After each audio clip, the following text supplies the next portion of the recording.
It's kind of like a 50-50. Half people are like, all right, whatever Bernie wants to do, if he wants to compromise with the Democrats, I have trusted him.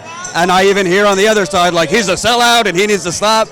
Do you feel like him trying to kind of work with the Democratic establishment? As far as I can see, the Democratic establishment hasn't changed a damn thing. You got them running these John Ossoff characters.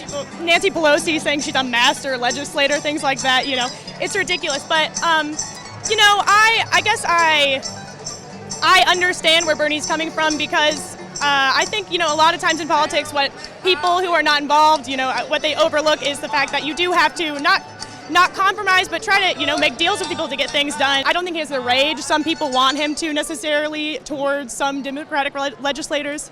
He understands, what needs to be done and what we can bid on and what we can't. Are you okay with how Bernie's post-election strategy has been? He's done rallies with Chuck Schumer. Absolutely right. I think he's done exactly everything he should be doing. I was proud of Bernie when he ran for president, and I'm still proud of Bernie. I think the establishment has fucked Bernie.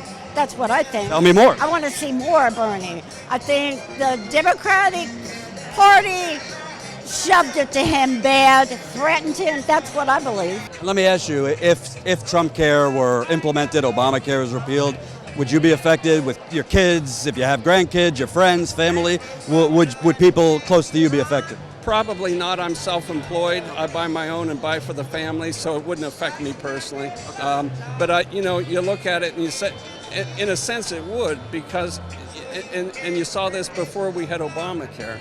Basically, you've got the emergency rooms as the treatment of last resort, and it's more expensive for everyone. That's the problem, is we've got this layer of insurance companies pulling money out of the system, and that's going to happen until we get to single payer. There is a real clear moral issue with this law. It's not, it is not politics. It really is about life or death for a lot of people, especially in Kentucky, especially in places like West Virginia, all these places that already, we are already struggling, and people have horrible health care to begin with. It's just going to get worse. I go to Australia all the time. Everything's there free. That's how the country should be. Take care of the citizens. We're the important people, not these assholes out here coming up and taking care of the rich. The rich take care of themselves. Now let me ask you a question, and this isn't to be like TYT is awesome, but don't you think a big part of this is the corporate media's responsibility?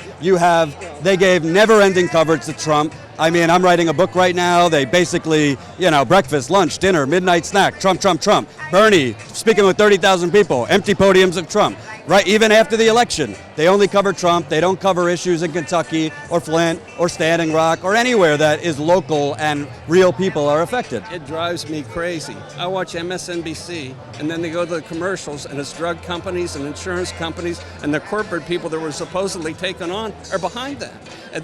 I think the single issue confronting this country is Citizens United. Somehow we have got to get rid of that so that we have some control over the process again. To me, that's issue one.